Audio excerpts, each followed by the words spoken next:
नमस्कार, राम राम. मी नरेंद्र राजपूत. आज आपण आलो आहोत जळगाव तालुक्यातील फुकनगरी या गावामध्ये. फुकनगरी येथील प्रगतिशील शेतकरी आमचे मित्र श्री मनोज भाऊ वत्तरदे यांनी यूएस ऍग्री सीड्सचं 4708 या वाणाची त्यांच्या शेतात लागवड केलेली आहे. त्यांनी 25 मे रोजी या प्लॉटची लागवड केलेली आहे. हा प्लॉट जो लागवड साधारणतः आपण बघितला 4.5 बाय 2.5 या पद्धतीने या त्यांच्या शेतात त्यांनी या वाणाची लागवड केलेली आहे.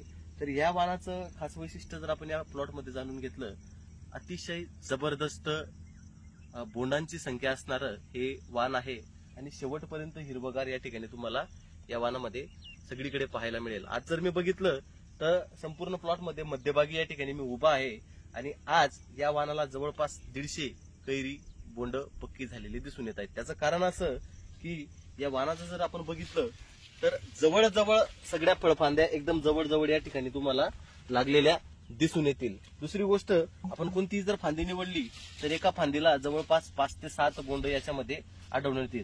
काही फांद्यांना जवळपास 8 ते 10 बोंड देखील या वाणामध्ये तुम्हाला बघायला मिळतील.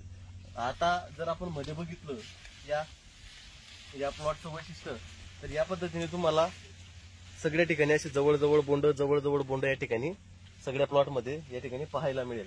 या पद्धतीने जवळपास मध्यभागी जरी तुम्ही आलात तर एक सारखेपणा याने सोडलेला नाहीये. दुसरी गोष्ट, या पद्धतीने बघा चेन बॉल बेरिंग याची या पद्धतीने तुम्हाला त्या ठिकाणी सापडेल. म्हणजेच काय की याला जवळ बोंड लागण्याची खूप मोठी क्षमता आहे, म्हणून सगळ्यात जास्त भरपूर बोंड संख्या याच्यामध्ये आढळून येते. या पद्धतीने तुम्ही कुठलाही प्लॉट जर बघितला तर याच पद्धतीने तुम्हाला या वाणामध्ये याचे वैशिष्ट्य खास करून बघायला मिळेल. हा प्लॉट आपण जळगाव ते कानडदा रोडवरती हा प्लॉट आहे. जर तुम्ही इकडून कोणी ट्रॅव्हल करत असाल, अवश्य मनोज भाऊ यांच्या शेतात तुम्ही थांबावे आणि हा 4708 हे वाण अवश्य बघावे. सगळीकडे तुम्हाला हिरवळ दिसेल. आज जर बघितलं तर या वाणाचं जवळपास हा लास्ट स्टेजला प्लॉट आहे, तरी त्याने आपला हिरवळपणा जो आहे हा सोडलेला या ठिकाणी नाहीये. या पद्धतीनेच तुम्हाला सगळीकडे याची बोंड संख्या या ठिकाणी अशा पद्धतीने बघायला मिळेल. धन्यवाद.